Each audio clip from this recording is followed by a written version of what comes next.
Welcome back to Giants.com. My name is John Schmelk, and it's time for an OTA report. And joining me is Paul Dottino from WFAN, and a contributor to all things Giants. And Paul, let's start with this. What does OTA stand for? Okay, John, a lot of people have a lot of different words for this, but organized team activities, sometimes known as the off-season team activities to those of us who are not quite official. But I'll tell you what it really is a non-contact practice session for the entire team. But there's no pads, there's no contact, but it is valuable, at least according to Eli Manning. It's business. It's everything's full speed. Everything's preparing to get better in some way, whatever that is. So nothing's done, half speed or without some sort of mindset going into that practice. What we're going to improve on, what we're going to focus on to get better. Well, Paul, what did you see watching the OTA for the first time on Wednesday? Well, one of the things that I saw is that this cornerback position is probably as deep as I've ever seen it in my 30 years of covering the Giants.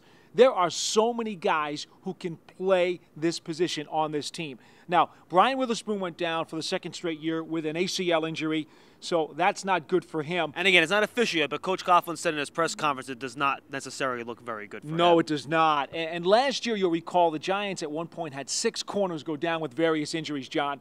And so this year, they wanted to make sure that they fortified that position, and they really have. There are some corners on this team who will play in this league but not make the final cut for the Giants. That's the first thing that I saw, because these corners are quick, they're fast, they're heady, they're explosive, they're aggressive. I think that's going to be probably my most fun position to watch at training camp. Well, one other thing we can watch in these OTAs, again, there's no pads, so offensive line, defensive line, even the running backs, you can't really tell anything. But you mentioned the D-backs, the other receiver, the other position you can really watch is wide receiver, whether or not, especially the younger guys like Ruben Randall, have what it takes to succeed at the NFL level.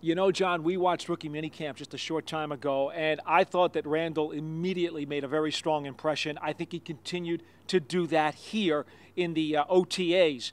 I will say this. He's very, very polished. He clearly has a concept about what he's doing, which puts him a little bit ahead of the curve as to most of the other rookies.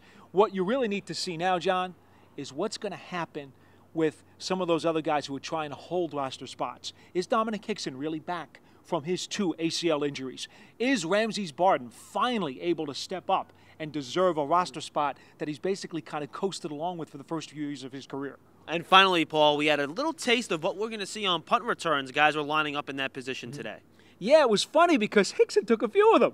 And I wasn't so sure that after 2 ACL injuries that he'd be back there again. But he said, you know what? I can't let them forget about me. I still want to be back there. So Hicks was having a lot of fun with that. Randall was back there as well. We know that Jernigan is going to be part of the kick return game. And, John, I will tell you, that's a position that the Giants really need to solidify when they get to Albany. Because right now, we really have no clue as to who the kickoff returner and the punt returner is going to be. And we'll see what happens. Paul, thanks a lot. Good to be with you, John. And that's all the time we have for the OTA report, brought to you by New Era. For Paul Dottino, I'm John Schmelk. We'll see you next time.